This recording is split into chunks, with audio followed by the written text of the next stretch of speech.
The stream is about to start. We'll talk about code or whatever we'll talk about today. It's about to start, so please hang tight while I check that everything is okay. Sound check, camera check, lights check. How's my hair? Oh, wait, I don't have any hair. Maybe put some pants on and I am good to go. So get ready wherever you are, 'cause the stream is about to start.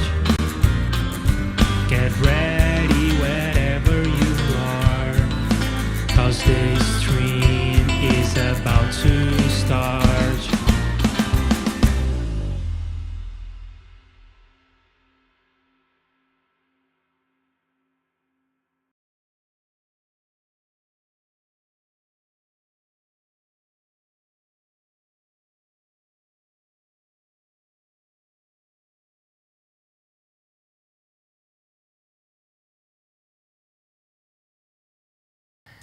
Hello everyone and welcome. This is day 6 of Advent of Code. I just woke up from a nap and I goofed up on the streaming schedule and I said it was going to be on 8 p.m. instead of 10 p.m. So here we are. And with me to help me out, because oh boy, do I need help today, is David. Hello. and just Hello. You know, it's funny. I woke up straight from a nap before yesterday's session. I fell asleep because I was so tired, and you stepped in and helped me out. So today is my turn. Hopefully, I can. All right. Today we are doing some Python. You will be rescuing me from my tired brain, but I'm having a blast. I am teaching coding during the day, so it's the entire day just fixing issues and. Like for instance, today we had an issue that was very obscure that the other teaching staff couldn't figure out. That was turbo drive, part of turbo from Hotwire, that was messing up an event handler. So the entire day just thinking about code and then arriving here and writing some code. It's very nerdy indeed, and I had on my list of things to do for 2023 when it was New Year's Eve. I did a list of things to do for 2023, and working on these kinds of things was one of those items on my list, and I'm finally getting to it in December, but it's never too late, so I'm finally finishing the last tick on my list of 2023. I'm very happy about that. And oh, brilliant. Before we get into day 6, I am talking to Nick here on the chat. By the way, hello, Nick. And hello, Nod was one from 2 hours ago. I'll set up the stream right next time. Anyway, Nick is saying that we could just have used a loop. And Nick, by the way, my misunderstanding here is not about how to write a loop with start and end condition and an incrementer. It's how would you use a loop for yesterday's problems? Because what Nick is saying is that instead of doing the whole shenanigans with intervals, and instead of using yield or an iterator or things like that, we could just have simply used a for loop of the form like for I equals 0 less than a million I plus plus. And I'm like, how? I don't see that. I don't see how you would be able to do that, because you need to keep track of the mappings as you go, and you need to backtrack because maybe you started with one of the seeds, but that's going to lead you down the wrong path, and you need to be able to come back somehow. And yeah, and even on the answers on the subreddit, none of them used this approach. I think one of them used the iterator approach, but just a simple plain loop, I don't remember seeing that. Do you have any idea how we could have done that, David? I feel like that's it's like just use a hash map. I feel like we're getting trolled here. Like, you know how using a hash map, like another level of indirection, is always the solution. Or just add some caching. I don't know if is that a serious suggestion, because I mean what he might have said, what might have been suggesting is, you know, your brute force approach was to basically add all of the items to the initial set. Yeah. Presumably that's what he meant. Just do that in a brute force approach.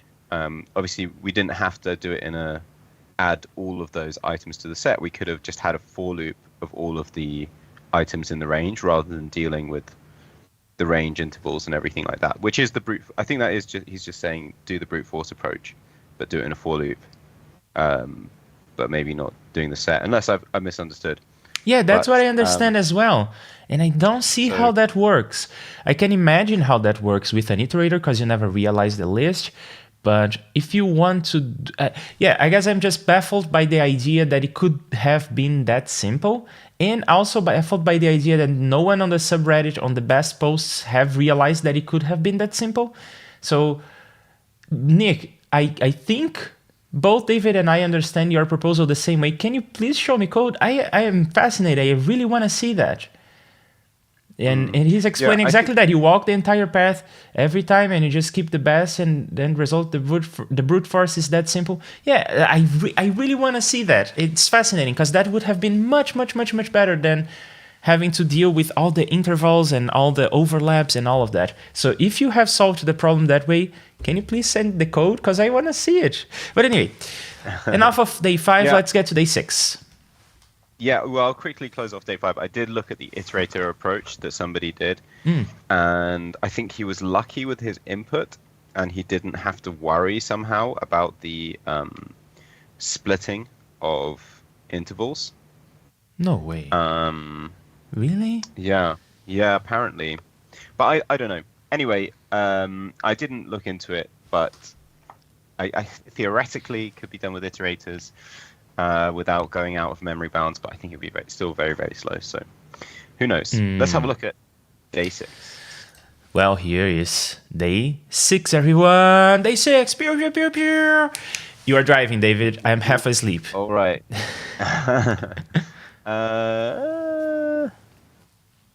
I'm just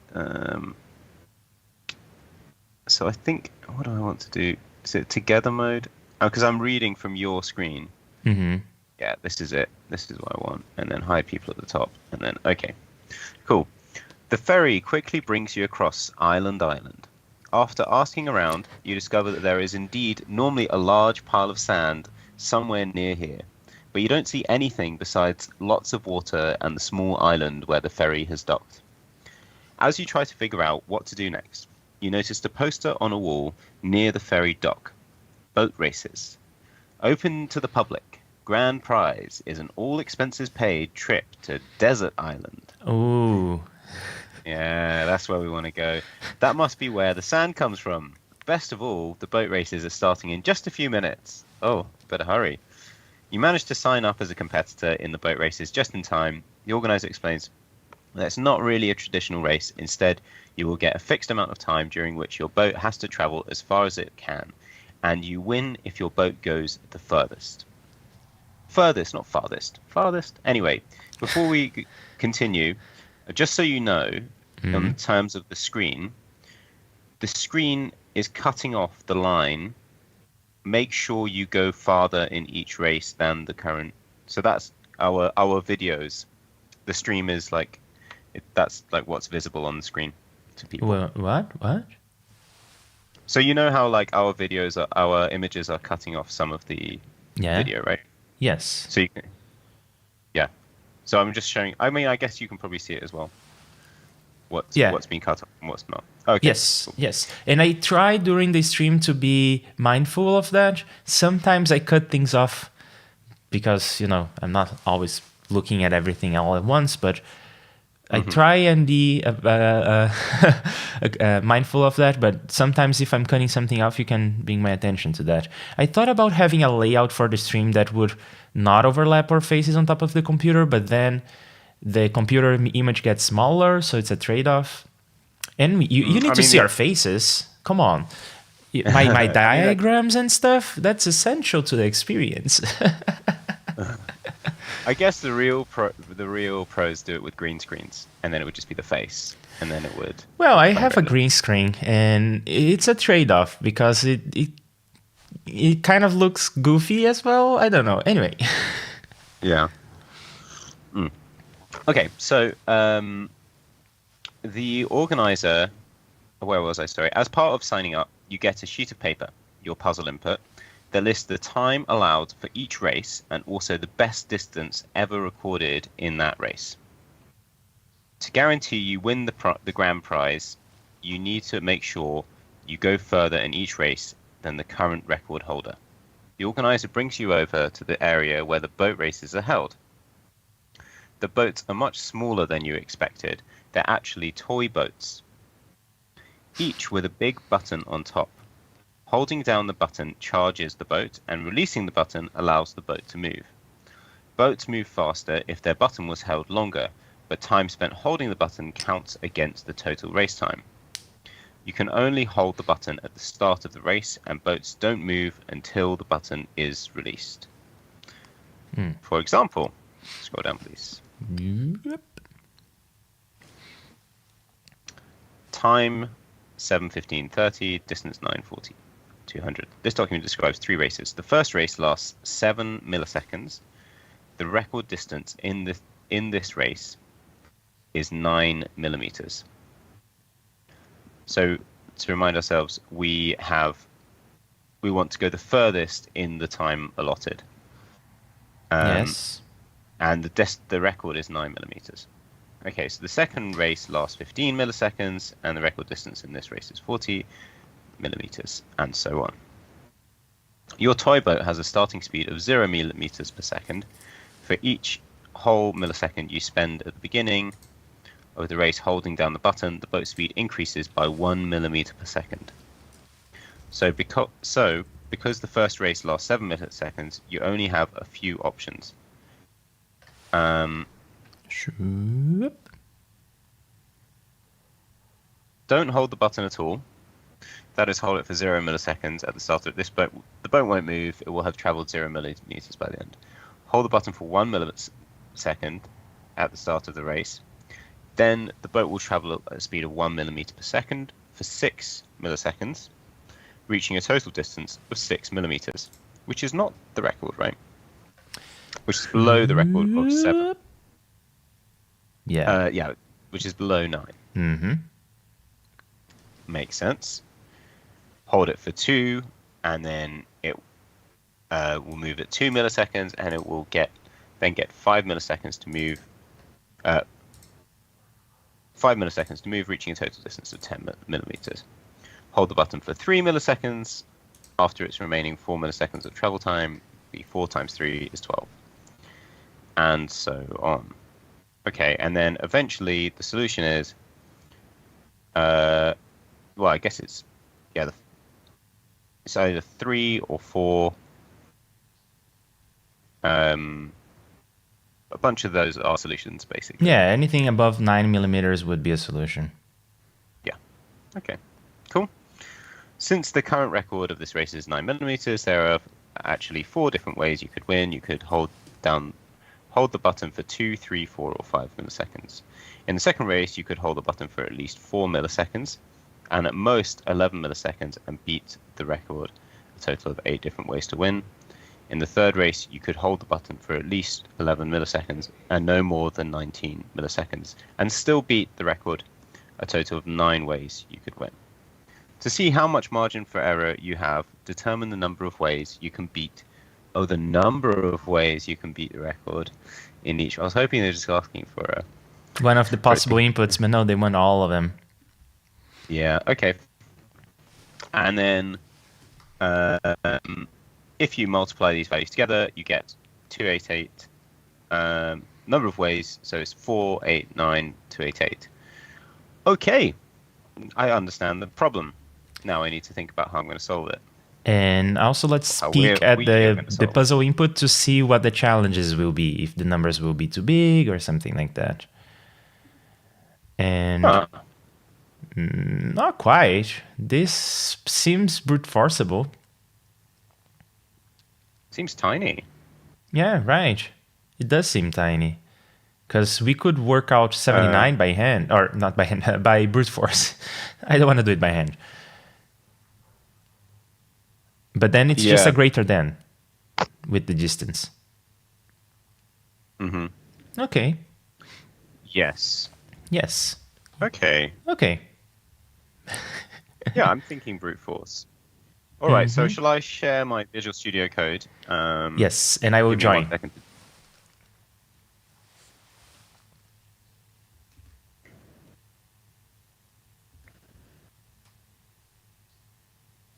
Sorry, I'm gonna have to sign in. So sorry about that. Yeah, look at David's new computer with a new camera. He's looking better than ever. Absolutely. I'm not sure if this is the right link. Let's try. Should be.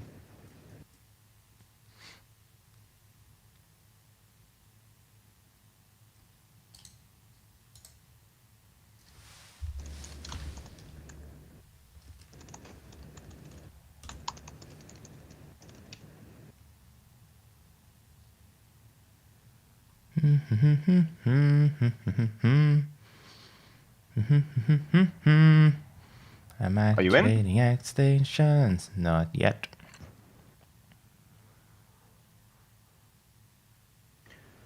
I'm also I'm gonna. not yet.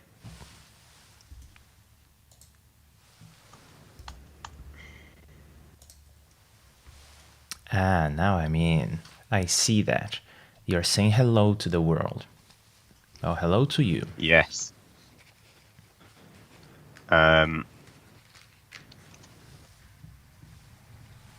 What do you call it? Input.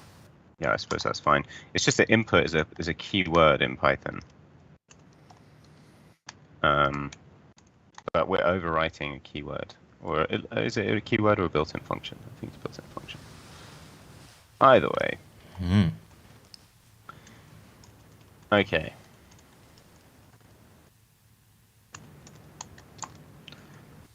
So this is the test input and this is the real input.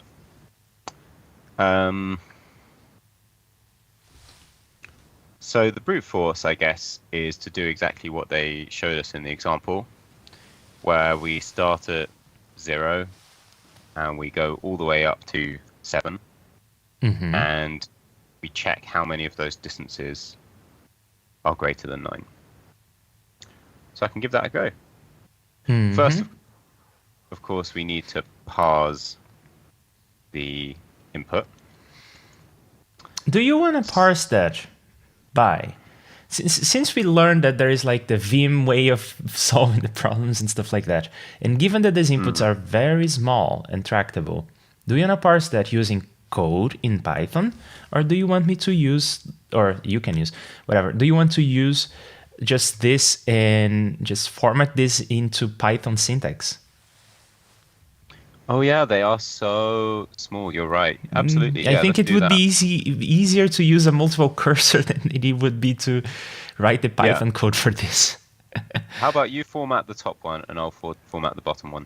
Okay, but we need to agree on the format that we want to use. Are we gonna have like a race and then that's a time and distance?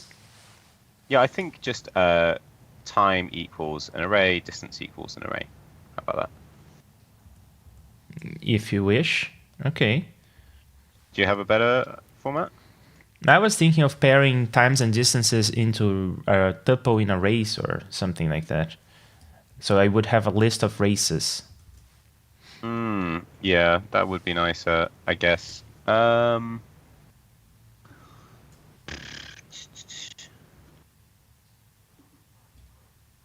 Yeah, okay, let's do that. Okay. I'll format this one, you format that one, I guess.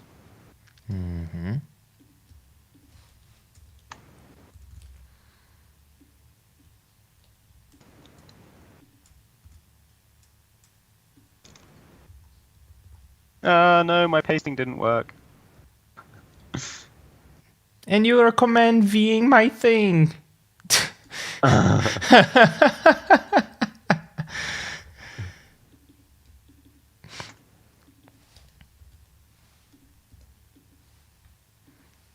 And I don't know the Python syntax for tuples, but I'll make it up and it will be right. I'm sure it will.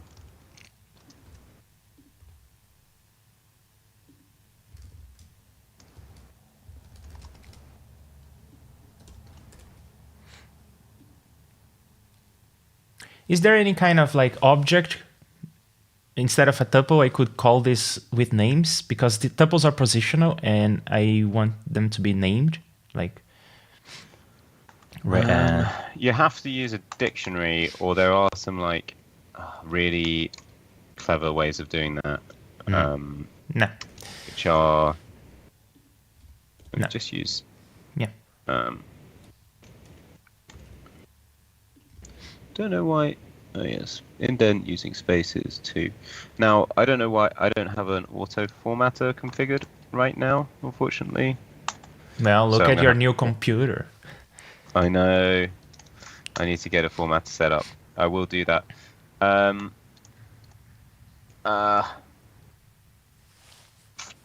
Yeah, No. I don't know.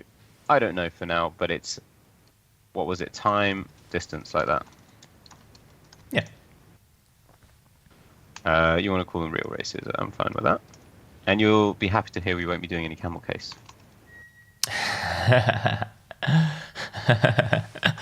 Are you just calling them? So I was thinking to just comment out one Okay. when we. Okay. I will be commenting out the real ones for now. No, you can leave them. Just Yeah, reassign it. because they come later. Okay. Uh, Okay.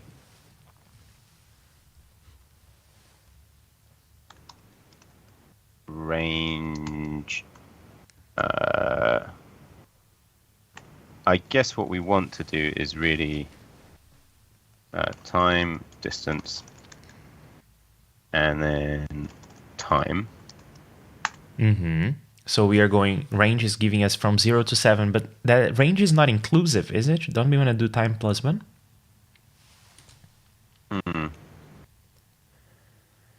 Which It's is not silly, inclusive, you're because right. if you spend the whole time pressing the button, your boat is not gonna go anywhere, but meh.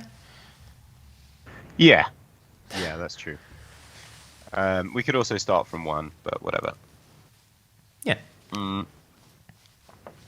And then we're going to do I multiplied.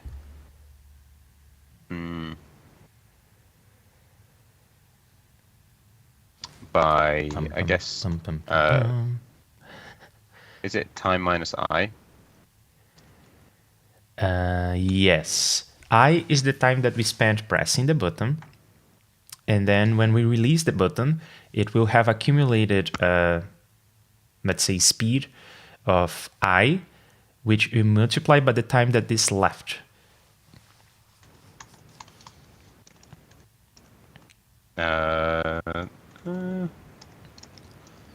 Just running it. So we've got time 7, 9. So it's only saying that 2 is greater. So let's check this.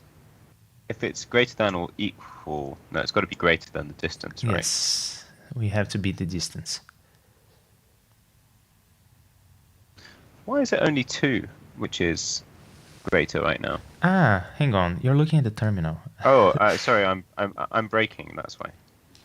Okay, yeah, 2, 3, 4, 5, 4, 5, 6. Yeah, that looks. Is that right? Just following that logic. What did they say? It was 4, 8, and 9. So let's say just count equals.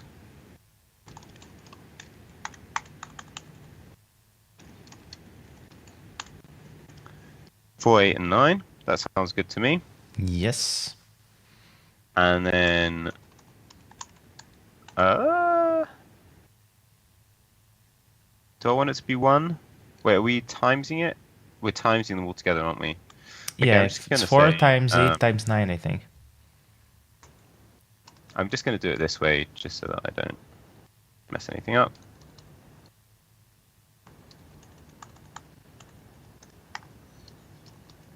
And then I'm going to do some Python magic. Yeah, Nick is suggesting on the chat to do the thing that I think I did 2-3 days ago, of instead of accumulating all the values, just reducing them as you go. So you start with a product of 1 and multiply on the way. But whatever, it's all the same.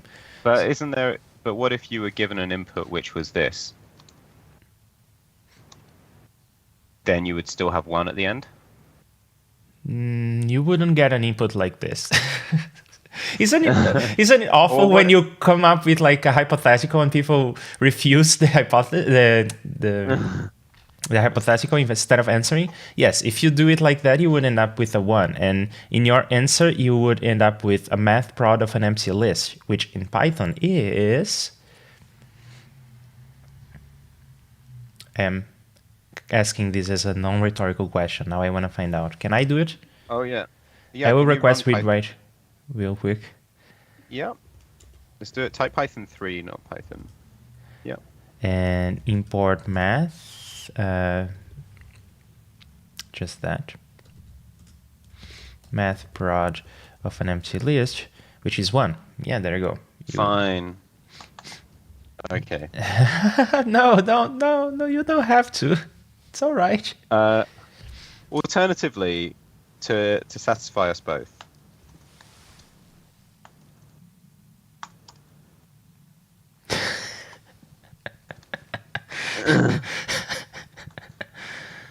and then we're going to use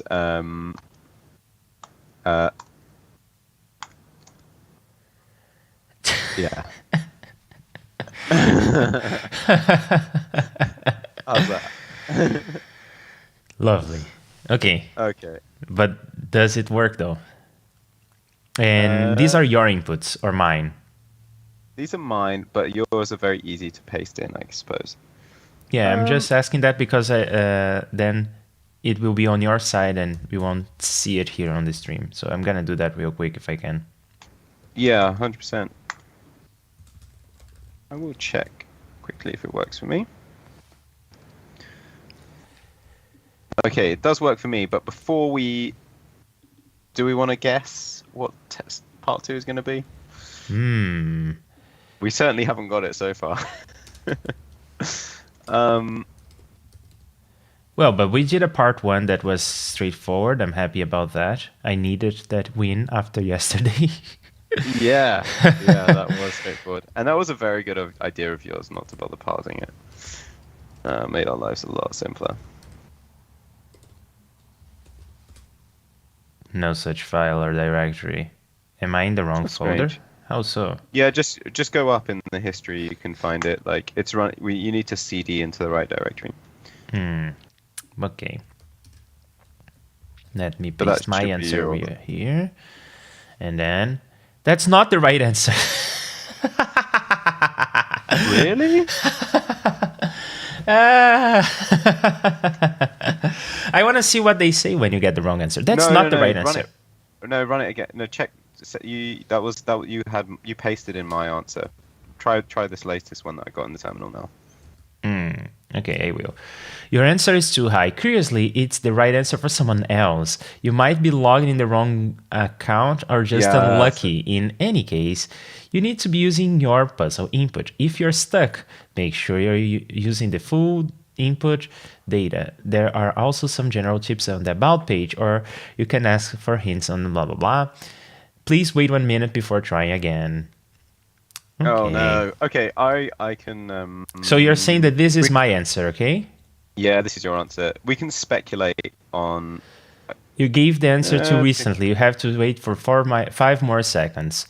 You want to Yeah. speculate. Well, For 5 seconds. I already know because Yeppy, our friend, messaged me saying, "Oh, today wasn't so hard." And I think I saw someone else on Slack saying the same thing. The Slack for Le Wagon, different story. But anyway, so I don't think it will be extremely hard, but maybe there will be some changes about the 1 millimeter per millisecond. So when you're pressing, the equation is not simply, well, Oh yeah, that would be smart. so the equation wouldn't be simply Do you want to predict the equation? this. What if they go for something exponential? Your speed isn't increasing 1 millimeter per second, it's doubling or something like that. Let's say it's that. Yeah. Okay, I will try and paste my answer now. Choop, choop, choop, choop. That's the right Thank you. answer. Good job. Nice. Sleep deprivation. Part 2. There we go. Okay, I'll be reading from your screen again. It seems to be slightly cut off on the left of the screen, or is that just my screen? Oh, that's probably my That's issue. how it My shows bad. up on Skype for you. No, that's my bad. I had the chat open. As the race is about to start, you realize the piece of paper with race times and record distances you got earlier actually just has very bad kerning. There's really only one race. Ignore the spaces between the numbers on each line. So the example from before this now instead means this. Okay. Okay. Now you have to figure out how many ways there are to win this single race. In this example, the race lasts for... Okay. Is this brute forceable? Mm-hmm. You could hold the button anywhere from 14 to this and beat the record a total of this. And the question Okay, remains the yeah. same. How many ways? Yeah, it seems brute forceable. I guess this is just to annoy people who spent loads of time parsing that.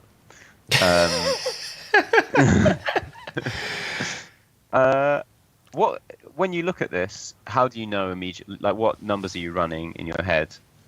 Is it like, is it over 1 million or is it exponential? Like, what goes through your head to know whether this is brute forceable or not? This number is a number that I can say out loud. 71,530.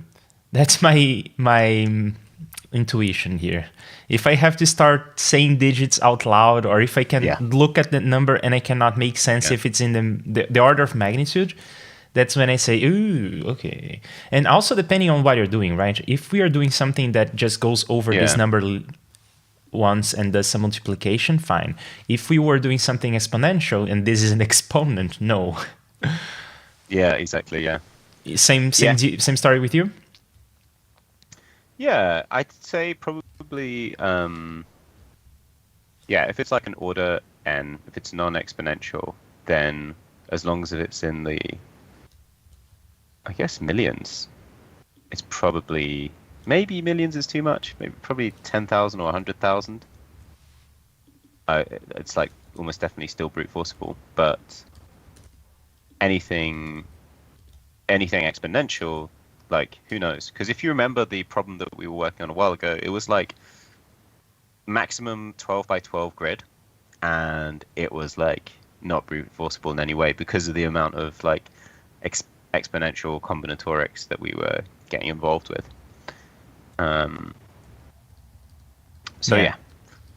Let me also try and refactor this now. Yeah, but just so you know, I am already running here the sample input, and it's not going so well. Oh, yeah? Oh, yeah. We are printing everything. No, we're just printing the ways in the end. Oh, yeah. Yeah. Yeah. Huh. Huh. I mean, we could log every I to see how many there are. Is this from your like actual input? I am kind of getting lost here. No, this is... No, don't do it. Don't do it. I already did it below. Oh, you did it below. Okay. Yeah, so I'll start commenting on what we have here because it's getting a bit too confusing for me. But I can take care of that while you're doing the other ones. Mm-hmm.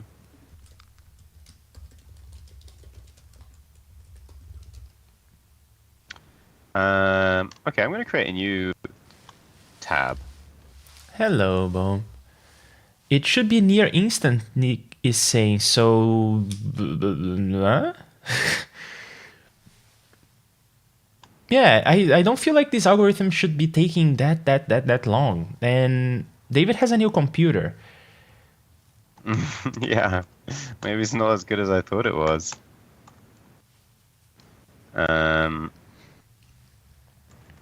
Let's do it. Yeah.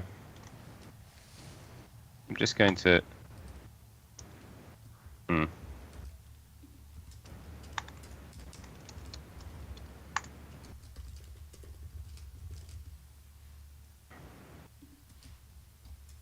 I've just run, I don't know if you can see this, but I've run 2 terminals, and I'm just seeing how long it takes to get to 1,000.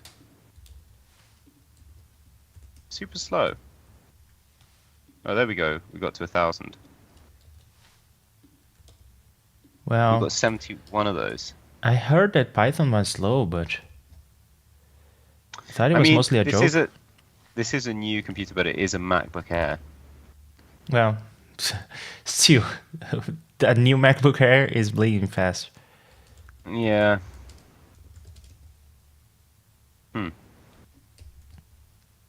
I don't know. Should we discuss how we could optimize this while we let this run? Did you run it for the real? Yeah, for the real inputs. Yeah. I left it running for the sample inputs. For the sample inputs.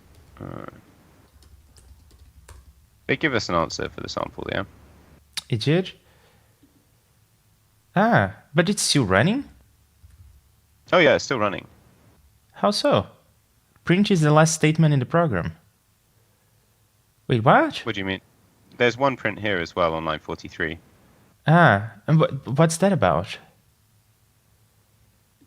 What do you mean? Oh, it's the only race. Wait a second. No, I don't see an output for the sample input here in the terminal. Do you see something that I don't? Is LiveShare goofing up again? Oh no, it's not. I don't see an output either. Ah, okay. It's just that I was just asking if they gave the answer to the sample input, which they do. It's 940,200, whatever. Yeah. Or do they? No, that isn't. There's 71,503 ways is the answer for the sample input. Yes. Wait, no. That is the duration of the race, which is the input here.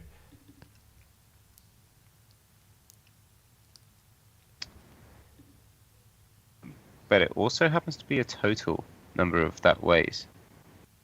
If you look at the description, weirdly, the time is the same as the number of ways.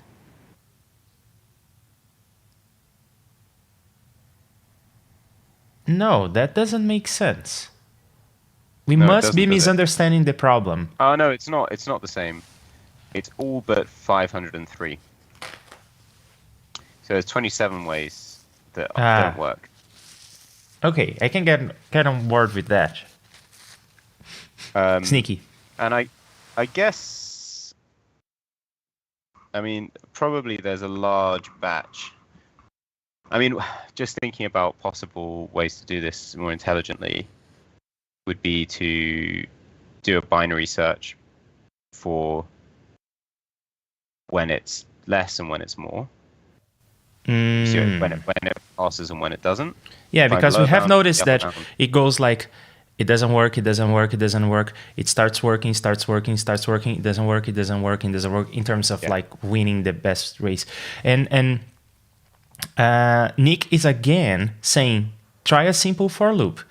Nick is able to solve things with simple for loops that I can never imagine. I can bet that he implements like a moonlander with like, just do a simple for loop and it works. And it's like, Nick, you are a genius. I want to see your code. Yeah, I've been having some relationship issues, and I bet if I went to Nick and talked to him, he would suggest trying a simple for loop. And he will be right.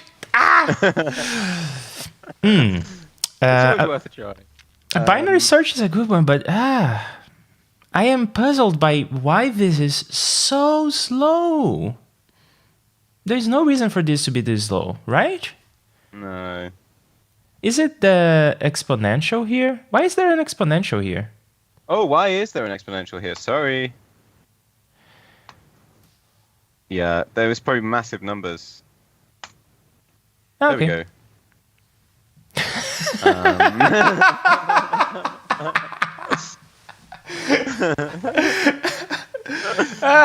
Don't ever drink and drive, people.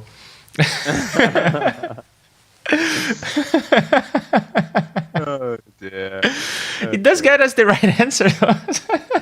It does get us the right answer. So what happened there was, by predicting part 2 with an exponential, I left that in the code, and then that destroyed us.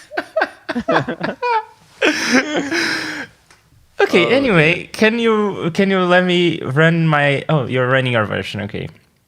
Oh, you can run yours in another tab. Okay, mine's done. You can run yours. Oh no, this is part one. I guess you just need your part 2. Yeah, you just Yeah. need to label it. And I Yeah. labeled it wrong, but now I fixed it. And with that, Kind of amazed that. Wait, was your distance? Yeah. I'm kind of amazed it was that slow though. Even so. big numbers are big, I guess. Yeah, they must have been really big.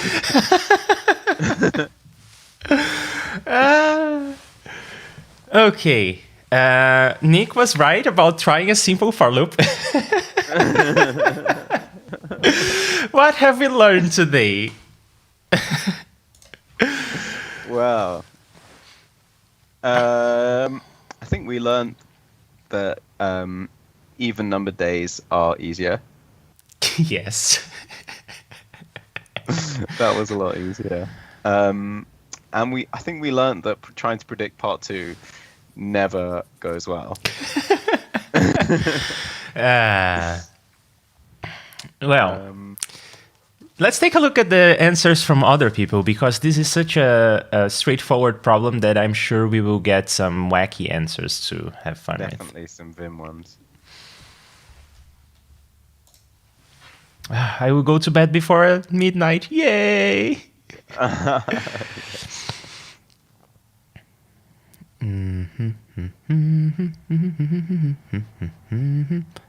Wolfram Alpha. If you hold out the button for X seconds, then you'll beat the distance if the quadratic blah blah blah is at most 0, where the t is the total race and d is the distance you beat. So yeah, they are just plotting the formula and looking at the area under a threshold, or not the area, sorry, the length of the number line under a threshold. Yeah, what is this formula? Let me think about that. I want to see it.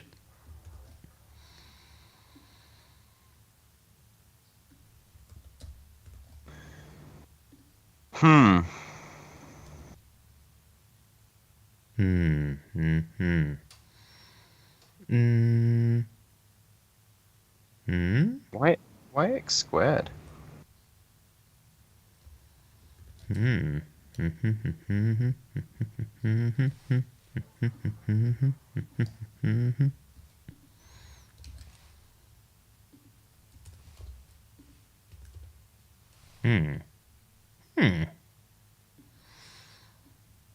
I mean, that does feel right intuitively,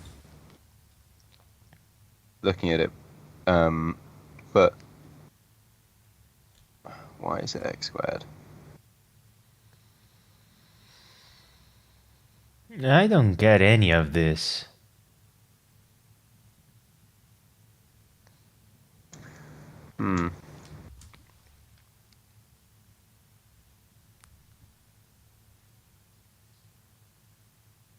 Yeah, you just compute the roots and then you compute this range. Okay, roots being where the graph intersects the x-axis. But how did this formula come about?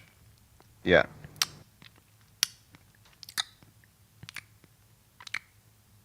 I don't get it.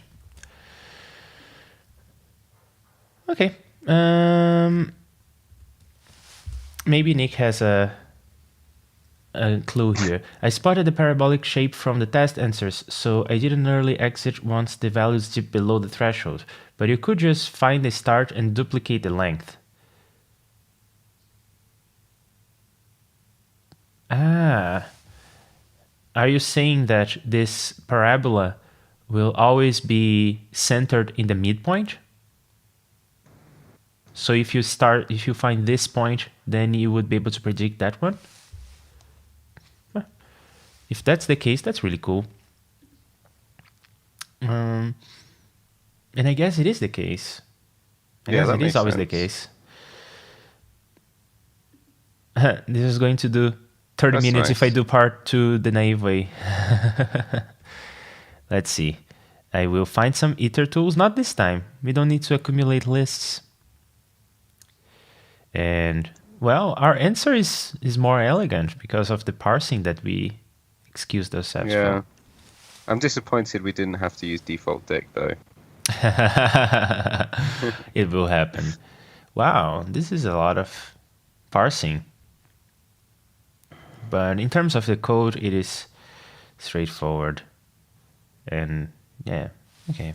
This isn't terribly interesting. Parsing was the hardest today. I failed to concatenate numbers correctly. Wow. I wonder why people worked on the parsing. Anyway, Yeah, we just totally sidestepped that, didn't we? yeah, this is familiar. I think they had it formatted in a strange way, which is like it wasn't just like separated by spaces or by commas, which makes the parsing a little bit easier. You like have to do like white space. Do you think Except that they square got their input in a different format? Yeah, but you can see the amount of white space is not even, right? Yeah. Yeah. Some mathematics, travel time, blah, blah, blah. Oh, this is gonna give us an intuition for the formula, I guess, if they arrive at the same formula. So Should we let's- try and get to the formula? Like spend 10 seconds trying to see if we can think about it. Yeah. Although Well, what is even x in this? The x is the number of seconds that we are going to wait pressing the button. Right? That's the x-axis. And Yeah. y would be the travel distance, which is not this formula. This parabola doesn't do that.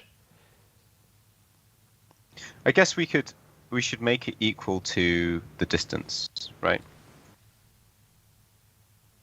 It's going to be Yeah. How about we start from first principles then- and not get bogged down with that parabola? So if you have a slider, I want to do a slider. I don't remember how to do that.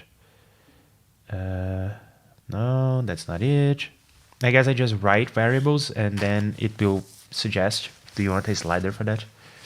I think so. Or maybe I can just say that the time is 7 and then distance. There you go. And the distance is 9. So I will be pressing the button for X number of seconds. So I will have T minus X left to actually race. And while I'm racing, my speed is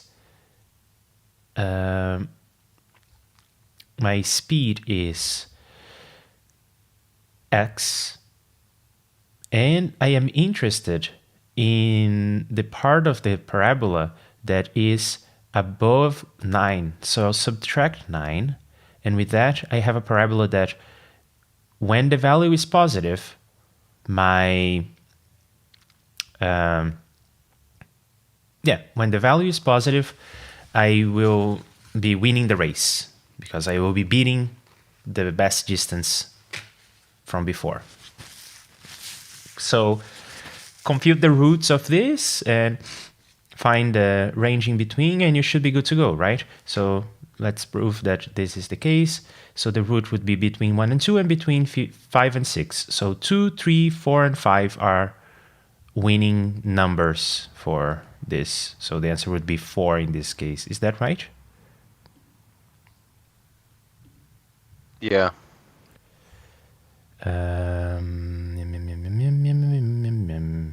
Yes, 4 different ways. 2, 3, 4, and 5. So there you go. That's a parabola that makes more sense, more intuitive sense for me, and it is using exactly the same way. No x squared. Yeah, it's just well, although, there is an x squared, but we don't think about it sorry, that way. explain those two components again. So t minus x is x is the speed that you choose, right? Yeah, x is the amount of And- time I press the button. So after I release the button, how much time is there left? Time minus the time that I spent.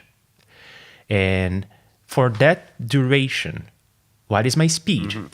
Well, it's x because I pressed the button for 3 seconds. My speed is 3 seconds. So I do the multiplication just like we did when we messed up the exponential. This is the same idea. And then to move the parabola down to do the thresholding, the cutoff, I just subtracted 9. So without the 9, the equation is just the distance that we traveled. Yeah. And because I am interested in doing the kind of root and then midpoint and blah, blah, blah, I just took this whole parabola and I lowered it. And if you do equals 9, will Desmos handle that and make it equivalent? If you do equals 9, Yeah.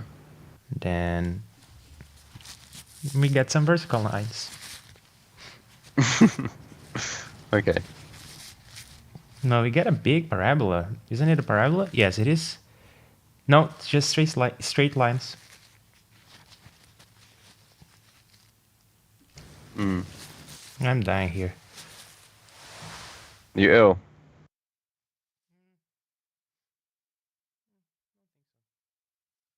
Okay. Cool. Okay, that makes sense. That makes sense. My intuition would be to do equals 9 rather than minus 9, but I'm clearly wrong. Minus 9. Well, it's there is an implicit y equals something, something, something here, right? Yeah. So my intuition for the minus 9 is simply that you can take this parabola and move it by a value David. Oh, no. Then it takes each letter as a variable. So call this the v. And then you can move a parabola like that. You see what I mean? Yeah. It's just that I wish that the number line for x was above, but I cannot move the graph, so I'll move the parabola down. That was my intuition. And I see. Yeah, that makes sense.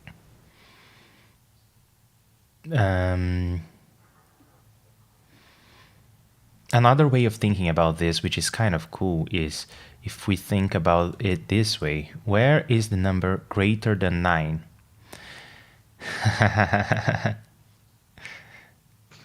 Yeah. And where is the number greater than 9? Given that we know that the parabola has this shape, if you wanted to work this out, you would ask, where is the number equal to 9?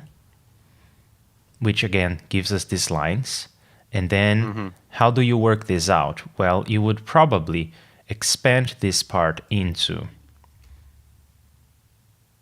xt and minus x squared.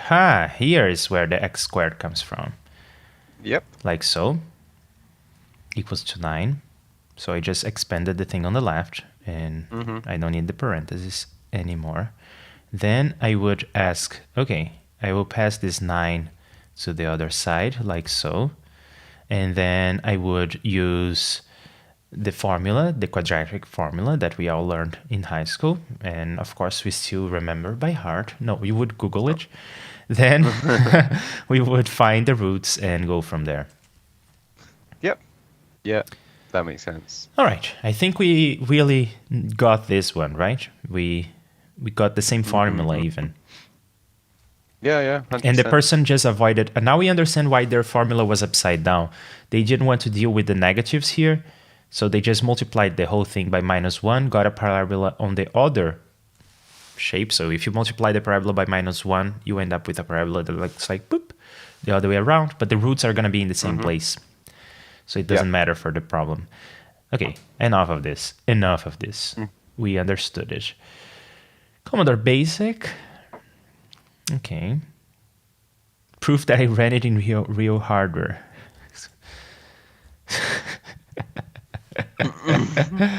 Cool. APL. I believe it could be golfed down further. Wow.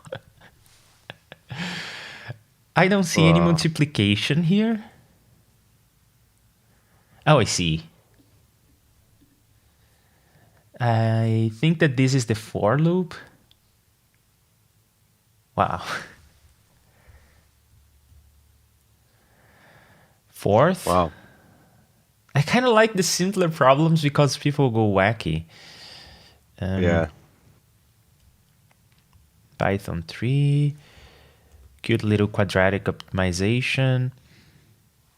I guess people are just doing the formula. Yeah. Desmos.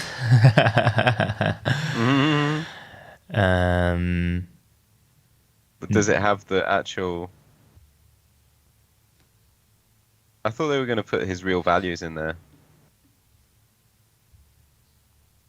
Are there any values? I don't see. I think you would need to plug in your own values here. And according to the rules of Advent of Code, you shouldn't be sharing your inputs anyway, which I guess we are not following that rule. Yeah. R maths. Part 1 is left as an exercise for the reader. Mathematicians. Yeah. It took us 16 milliseconds to run, but it took us 16 minutes to realize. Yeah. Python 2, part 2 for Python. Quadratic formula, I think. Yeah, time. Yeah, seems like it. Logo. I want to see what that looks like. And they're using the secret ingredient for today here, so it's going to be convoluted code. Oh, no, this is just the programming language. Okay. I got a feel for it. And they do for loops, which kind of look like the list comprehension thing, but in a nice fashion. Language, none. Just maths and the scientific calculator. Okay. I was looking for the Vim solution. Come on, Vim person. You can't. Can you Yeah. search by Vim? Ah, there you go. A non-expression register solution. Non-expression, not regular expression. It uses macros and regular editing commands. Oh, so it does avoid regular expressions to calculate the results of different lengths of button presses, and a global command to check which of these beat the record for that race. This is huge. It's bigger than the other ones.